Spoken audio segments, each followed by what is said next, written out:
Сподвижник и первый наместник пророка Абу Бакр, да будет доволен им Аллах, говорил: кто организовал мавлид, потратив хоть 1 дирхам, тот будет со мной в блаженном раю. Да сделает Всевышний и нас из числа друзей Абу Бакра.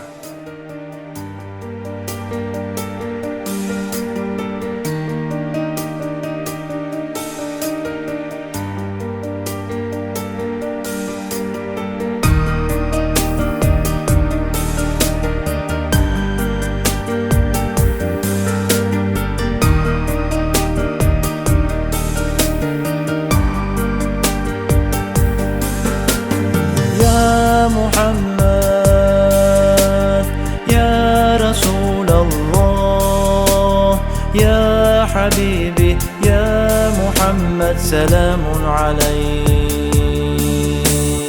يا محمد يا رسول الله يا حبيبي يا محمد سلام عليك سلام عليك سلام عليك سلام عليك سلام عليك يا محمد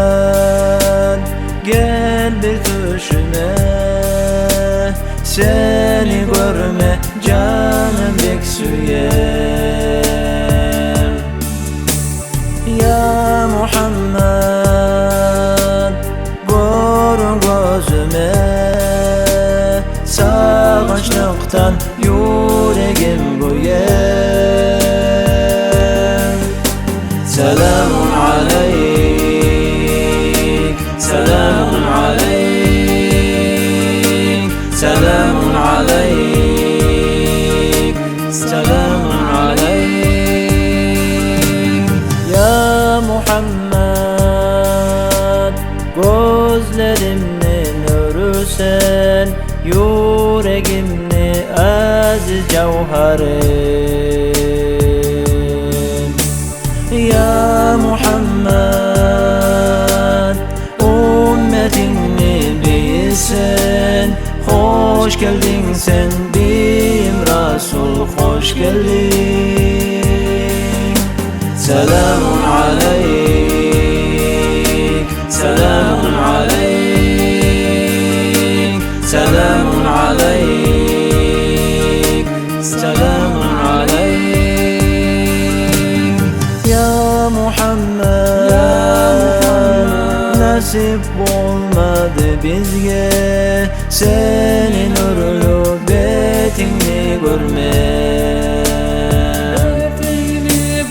ya Muhammed mahtavete biz sana şefaatın umutlaybız ya Rasul selamun aleyk selamun aleyk selamun aleyk selamun aleyk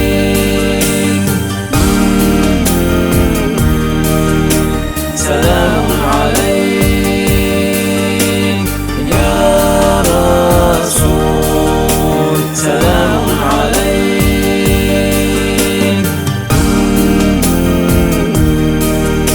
selamun aleyk ya